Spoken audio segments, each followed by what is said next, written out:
Lumière Kaboulo TV, Lumière Kaboulo TV, Lumière Kaboulo TV. Réflexion avec R9, Fabrice R9, Fabrice. Mobali Madeo, Balingaka, moi c'est l'olanga ninyango, nengo salanga eleki makasi. Kaboulo TV yo, Lumière Kaboulo, réflexion. Réflexion, double CD Fantomas, Mayo. Il est là, il a toujours. Barbito s'abonne, chaîne les amoko. Ça c'est dit, Maboko, t'as un s'abonner. Bon, mon yango, YouTube, aux Zawana, Moko Gaga, réflexion, trop bandé, réflexion, lumière Kamboul, Yangwana, Balai qui est ça la biso bien.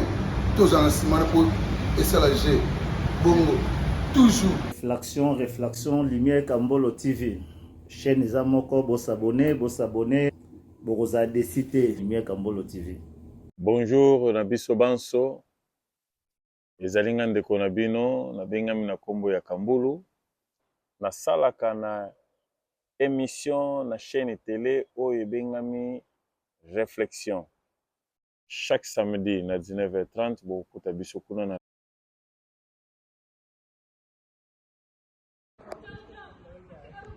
Bonjour mes frères et sœurs, c'est bien moi votre sœur Isabelle, en direct de quelque part d'autre. Voilà. Naye ko répondre na mutuna na biso ezalaki ya semaine. Je suis désolée pour un retard. Ndeka mokili yango ezalaka boyebi kaka. Na tango ya malili moi ba fièvre, moi complication mais ndeka na lobaka. Qui pleuve ou qui neige, toujours. Tozaka na réflexion. Bonjour à toi, Papa Lumière Kambulu. Bonjour, la team Réflexion. Bonjour à vous aussi, de moi-même, de cœur, de toujours. On a abonné à Bisso qui n'a tellement trop. Maman a Bisso tourna qui a lobby. Est-ce que mobile oyo appelle sa kata code n'a été ya banque, ya carte bancaire, pardon, pas à moi si. Oyo moi si a yebi pas même salaire na ye. Est-ce que maman réflexion dans mon coup c'est ezali que il y a des fois effectivement il y a ba genre wana bazali moi si aza muninga na ote moi si a camarade na ote moi si azali kaka moi si soko la ki si nyonso robot le mo comprendre ça la bizarre mais et ça peut na ba misusu. Ndenge na okake ba intervention ba maman mususu que je salue vraiment. Baloba ke loko moko clair. Balobi il y a des papas il y a des papas oyo ba koma na ba caractère wana biso tozala ba cause. Maloba tolobaka tellement trop. Toza susu na sécrété. Nyonso se akobeta na libanda.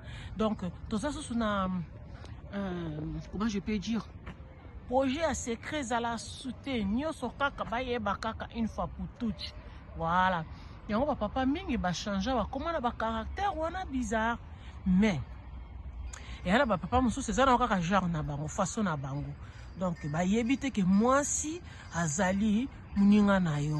Moi si azali mupandi na yo. Moi si azali monteur.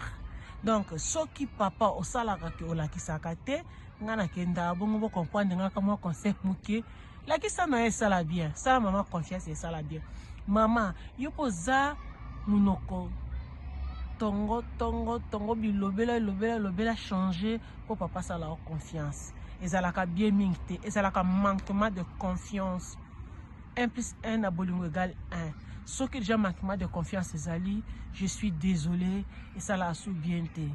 Merci, au revoir, tout le monde à la prochaine.